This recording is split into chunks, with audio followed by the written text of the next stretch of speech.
Join us on another adventure with Wild and Free, Interior Alaska.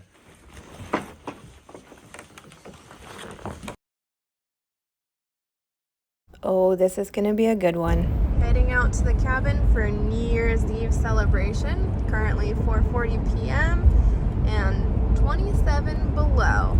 And dark, of course, because we're in Alaska. We just got out here and it's 4 degrees. Inversion is a wonderful thing. This is a pleasant surprise that it's that much warmer up here. And it looks pretty calm outside, so we'll get started. Well, it happened. We're stuck coming out of the valley. Very deep. Spring, I know, babies. I'll try to get you up for you. But you weren't moving. Oh my goodness. It's very deep. So we get to dig out and try to hook up and go again, and it's never easy. Sorry for all the wind noise, but just trying to keep it real and show you the conditions that we are faced with. So my husband ended up getting his snow machine out. He rode up to the top to make a trail and break the path a little bit so that he could come back and help get my snow machine out and then reattach to his sled and make it up the mountain out of this valley. It's really deep out here. As soon as you step off of this trail that we've been continually packing down for weeks, and it made the conditions pretty tough because it was especially windblown in that area. So we got the one snow machine out with all of our stuff, but cannot get this one going. Just dug in again. A lot of it's that I don't weigh enough to keep it down. It's just popping up in the front, even with all my weight hanging over it. And then it just digs in. So he's on his way back. We're probably going to tandem and hook his snow machine to my snow machine and get out of here so that we don't have to disconnect the dogs and have fun with that. So we'll see. The fun isn't over yet because now we are lost on the trail. It is so dark. I can't see anything and the snow's blowing. But we're supposed to be somewhere way over there on the trail. So we're just deep in the valley. Oh, God. If you've been following our journey, we've talked about some of the troubles we've had trying to make it to our cabin because of the conditions. And this is a great example of one of those journeys where it took us hours to make it to our cabin and was one thing after another. Yeah. Because Am I ready to get we're way down in this valley. So he got himself out. You can't see, but after that, it just drops off down there. Like, we are just heading down. You drop off, we need to be somewhere way over there. That's my snow machine waiting. He rode way back up to the top. We're gonna make a trail, come back, pick this up, try to get it out, and then try again with mine, with the dogs, which is also a decently heavy load as well. They're like 80-pound dogs. So yeah, I still don't even know where we're supposed to go after this. Like, it's just complete clouds, wind, snow blowing. You can't see far in front of you. This is what makes it challenging getting out here in the winter. It's about 8 o'clock now, so we left at 6:20. It's about 8 o'clock. Yeah. So I made it back up to the top of the big hill. I believe we're supposed to go this direction. We went way down this direction. Cameron's going back to try to get out his sled, which is deep in the valley, because it's just a drop off. This is the steepest part that we go down, and he dropped off into the valley off this side of the mountain instead of this side of the mountain because you cannot see and make out really any landmarks. There's no trail left. This is what we're talking about when it can be really troublesome because you can't see, you can't identify anything. It's just really difficult, but we will figure it out and we'll get there sooner or later. Well, we got out here after 2 hours of not the most fun. It was a little brutal. As you can see, we brought quite a lot of stuff with us. Had quite the load. But we're here, we got unloaded, and we're warming it up. I don't even know the temp in here. I haven't even looked yet. Hi guys. But, Do you want to see what I found? yeah, Carter was right. Pretty sure that voles were... I can't pet it, right? Voles were getting in here, and they got into our sink, Why are there but feathers? then couldn't get out. It's their hair. They shedded? Yeah. So, yeah, look at that. We didn't even need to bring the mice trap that we pooped brought. so many times. Yeah, they're probably in there for a while until they just I'll get him starve. No, leave them there. So what do you got here? A light. It's supposed to be for reading or something, or it can be an office light, but it's a house that you can adjust to different things. That's pretty cool. So how did you start it? You light the tea light, and you just push this up, and then it goes in there. And then it puts soft light and generates the light. Heat generates it. Oh man, you can't see it. Okay, now you can see it. It's That's heat. pretty cool. So let's take a look. There it is. You can see it. It's lighting it up here. It's pretty cool. It's really awesome that just a tea light can generate these LED powered lights. That's so cool. We got this as a gift from a friend, and I'd never heard of such a thing, but it's working out pretty awesome right now.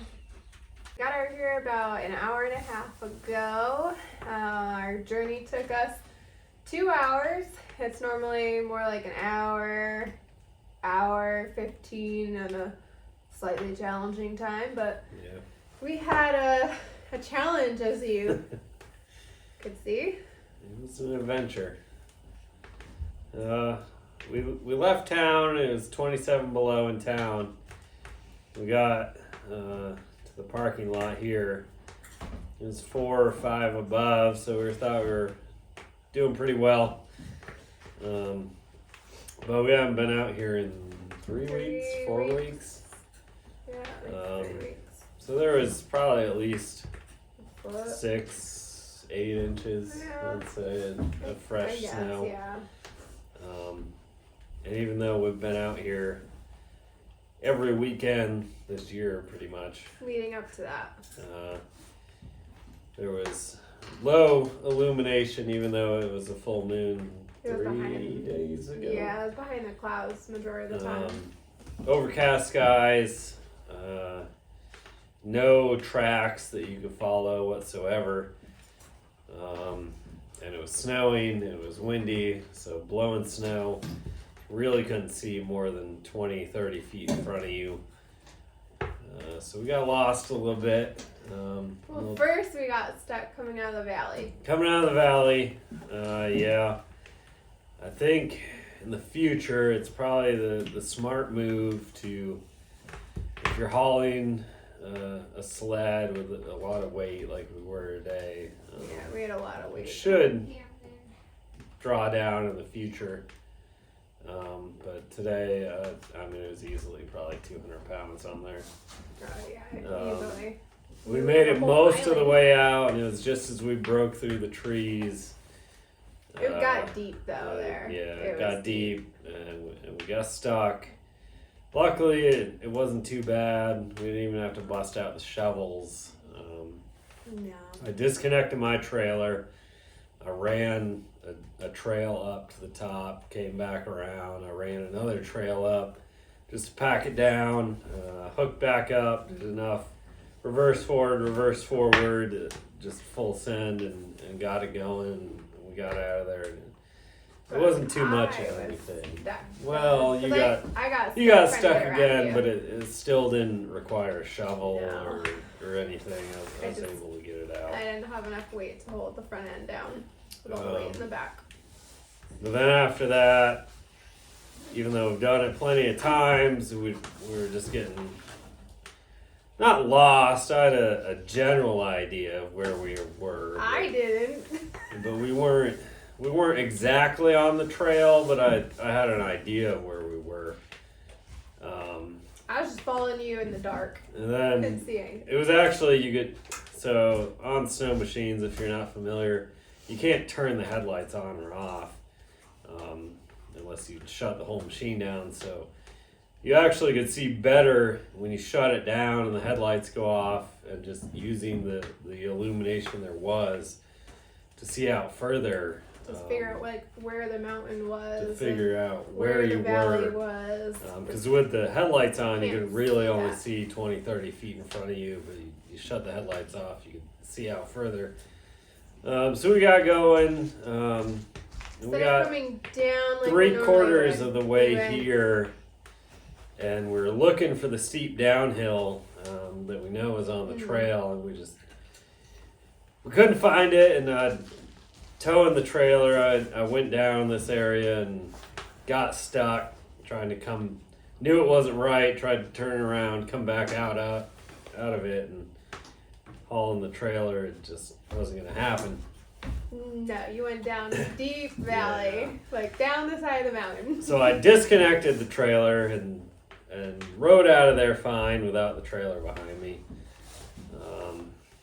Triangle. I went back too far, and we came down this way too far, so I came back up. Then I went back too far this way. I went down. I went totally down the hill. Before I was like, this isn't it. This isn't the right spot. But even without a trailer, I was like, I'm in a predicament now. Like now I'm in probably 4 feet, 5 feet powder that hasn't been ridden at all. And it's a steep hill down, so I did a few laps around just to kind of set in a trail, and then on the last one I full sent it up and got out. But for a little while I was like, what?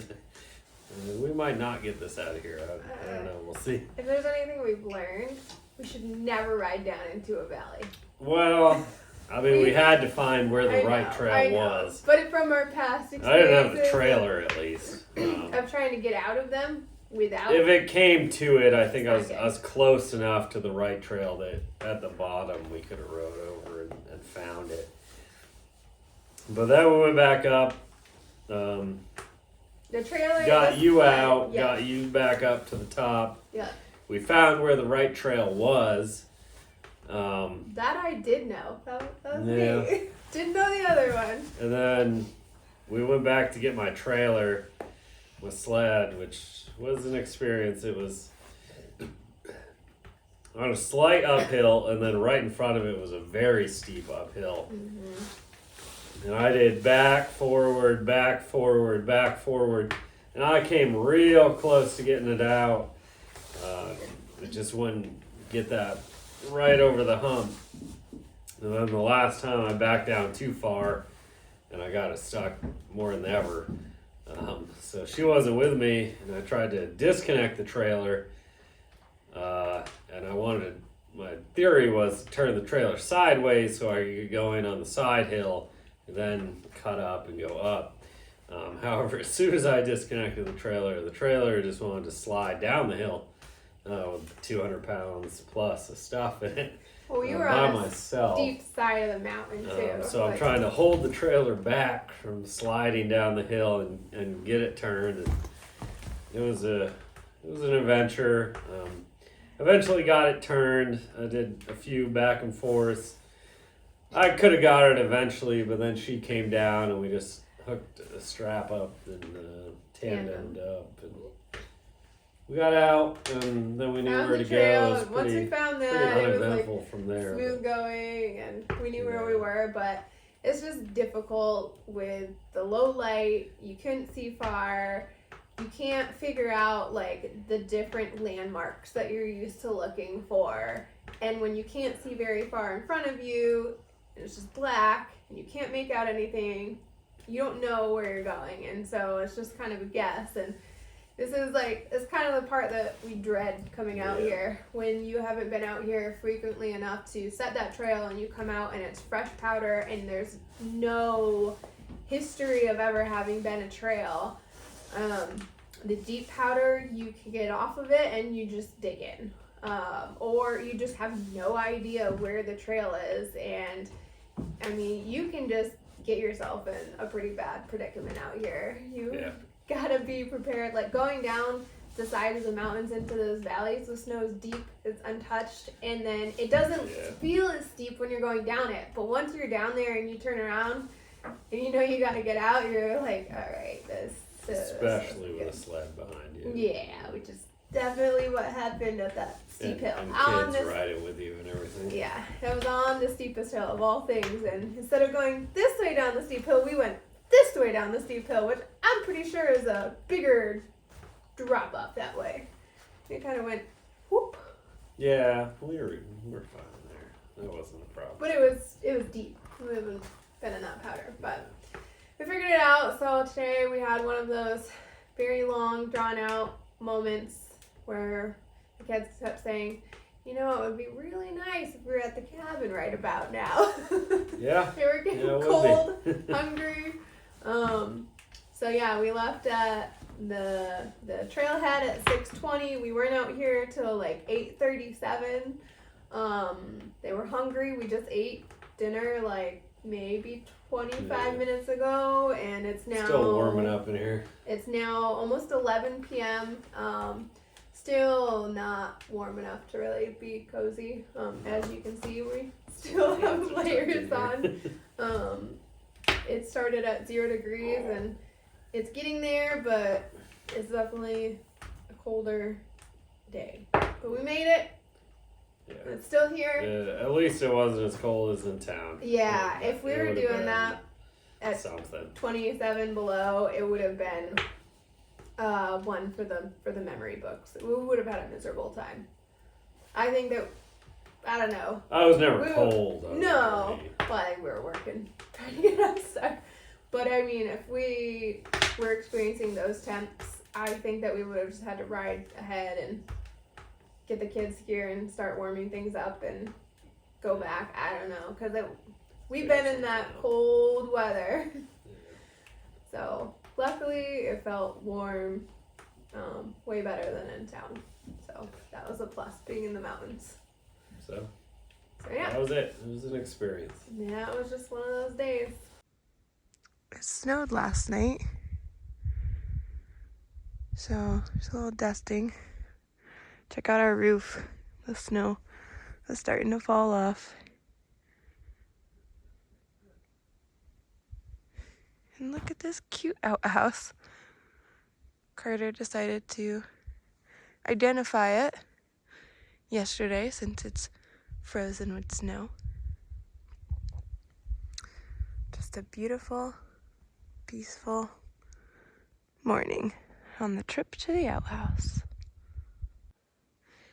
So on this lovely Saturday morning, the boys are up here reading a new book that they got for Christmas, and it is a highlights hidden pictures, the hardest ever. So they are busy. I found the bowling pin. Nice. It's one of their two teeth. Oh yeah, good job. I'm thinking that. And Daddy's outside getting wood. And I am going to be in here building our new island. That bad boy right there. See what it looks like down here. Hopefully I can put it together myself. Let's see what we've got. All right, it looks like it starts off saying no box cutters. Well, it's not a box cutter. So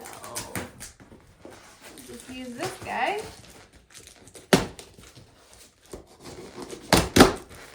To obviously gently open it up.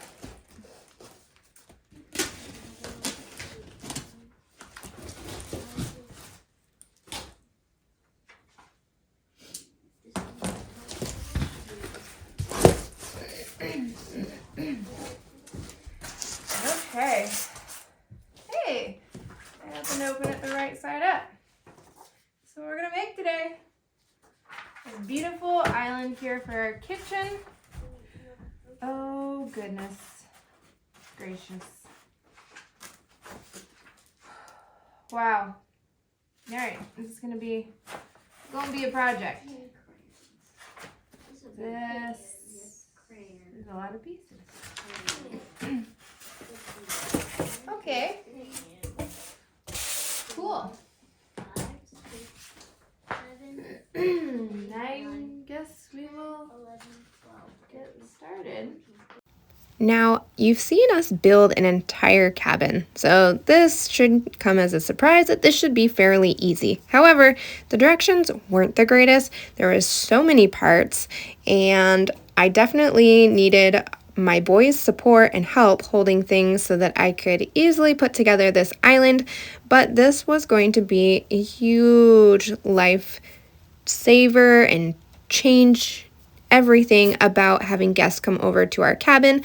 This weekend, we were expecting my in-laws, so the boys' grandparents, to come out and meet us out here at the cabin for New Year's Eve. However, we ended up getting a pretty good snowstorm and they didn't feel comfortable making the drive, which was understandable.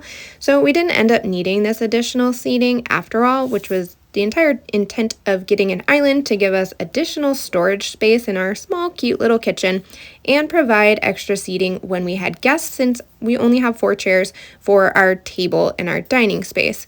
And that ended up working out really well. And to be honest, we've been using this a lot more than our own dining table, because it is situated a little bit closer to the fire, so on the really cold nights, it's much warmer for us to be eating around the island or playing games around the island. In the end, I love it. Finally, after, I don't know, maybe 4 hours this afternoon, we got our island built. We did take some breaks here and there, but overall, it's looking pretty good. You know, it's kind of dark.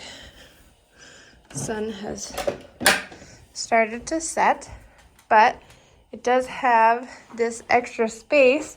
So if we have people come out, since our table only seats 4, you can now sit at it. I have another stool, but we can now sit at it. And it'll give us a little bit of extra storage space in our kitchen. Due to not the greatest internet, next week I'll share more of our New Year's Eve adventure with all of you. Thanks for joining us. Give us a like and subscribe and follow for our next adventures on Wild and Free Interior Alaska.